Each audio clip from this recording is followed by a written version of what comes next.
Hi, Charlie. Hi, Anna. Can you tell me a little bit about the importance of personalized medicine? Sure.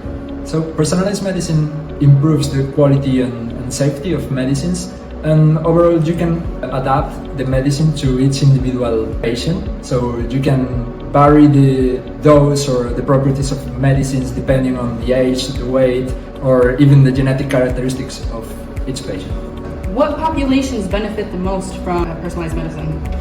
So the patients that benefit the most for personalized medicine are the pediatric population, also the geriatric population, and even patients with rare diseases where the commercial medications are not available or are not adapted to those ages or stages of life. How does 3D printing benefit pharmacists? So right now the only way to personalize medicine is using compounding.